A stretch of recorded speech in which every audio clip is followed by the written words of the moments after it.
Gyrophare voiture de police ce matin sur BFM TV, un clash que personne n'avait vu venir. Gérald Darmanin pensait maîtriser l'entretien, mais Apolline de Malherbe ne l'a pas laissé s'en tirer si facilement.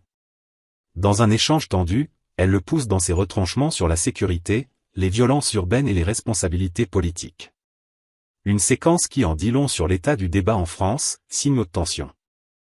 Enfin, Emmanuel Macron vient d'annoncer une grande loi d'orientation sur la sécurité. C'était à 3 mois de la fin du quinquennat. Est-ce que vous ne vous êtes pas réveillé un peu tard sur ces questions de sécurité? J'en veux pour preuve les chiffres qui viennent de votre propre ministère.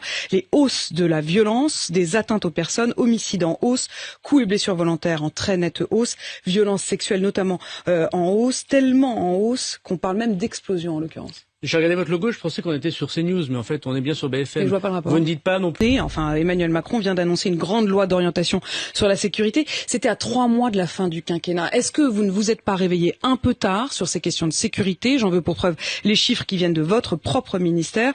Les hausses de la violence, des atteintes aux personnes, homicides en hausse, coups et blessures volontaires en très nette hausse, violences sexuelles notamment en hausse, tellement en hausse qu'on parle même d'explosion en l'occurrence. J'ai regardé votre logo, je pensais qu'on était sur CNews, mais en fait, on est bien sur BFM. Et je vois pas le rapport. Vous ne dites pas non plus, et ça c'est terrible. Bah, parce que vous ne dites pas non plus. Mais je vois pas le rapport. La je vous parle en l'occurrence. Est-ce que vous me laissez parler, madame? Je vous parle en l'occurrence des atteintes aux personnes. Non, mais votre présentation, elle est très rapide et un peu populiste. Bon, et c'est la difficulté. Allez-y, essayez de démontrer l'inverse. Non, mais vous l'inverse. vexez pas, calmez-vous. Ce sont vos chiffres. Non, mais calmez-vous, madame, ça va bien se passer. Aujourd'hui, il y a une baisse de 30%. Ça va bien se passer. Il va bien se passer. Non, mais il y a 30% de baisse. Oh, je vous demande pardon. Comment ça vous va parlez? bien se passer, madame. Vous allez voir. Mais il y a 30% de baisse sur les biens. Moi, j'en ai marre des discours populistes. Toute la journée. Ce sont vos chiffres, ils sont tirés du site du ministère de l'Intérieur. Vous n'évoquez même pas la baisse des biens, la baisse des cambriolages. Je vous ai immédiatement dit que je m'adressais à vous à propos des violences faites aux personnes. Ne souhaitez pas que je réponde. Non, je trouve ça sidérant votre manière de répondre. C'est pas une réponse, c'est presque une offense. Je réponds comme non, vous vexez pas. Je réponds comme vous m'agressez. Moins 30% de cambriolage, moins 26% de vols sans armes, moins 25% de vols avec armes. On voit bien qu'il n'y a plus d'émeutes urbaines telles que nous les connaissions. Une lutte acharnée contre la drogue, avec des saisies records. En revanche, vous avez raison, il y a des augmentations très fortes d'atteintes contre les personnes. Merci. Pour une raison, vous faites de la politique ou vous êtes journaliste? Je vous pose la question de savoir si les atteintes aux personnes ont augmenté. Je vous dis les chiffres et vous me répondez que j'ai raison. En 10 minutes d'intervention, vous arrivez effectivement à ne pas dire un mot positif du travail extraordinaire que font les policiers et gendarmes, indépendamment de la classe politique. En revanche, sur l'augmentation, ce que font les policiers et les gendarmes, Gérald Darmanin. Madame, le ressenti si Monsieur Zemmour et Madame Le Pen augmentent, si 69% des Français jugent votre bilan négatif, c'est peut-être qu'il y a un problème. Madame, vous savez, je croise très souvent les électeurs puisque j'ai le bonheur et la chance d'être élu souvent dans des quartiers populaires difficiles. Je connais leurs difficultés et je vois bien l'appréhension qu'ils ont vers les femmes et les hommes politiques. Et si je me suis engagé dans la politique, c'est justement parce que j'essaie de résoudre ces problèmes.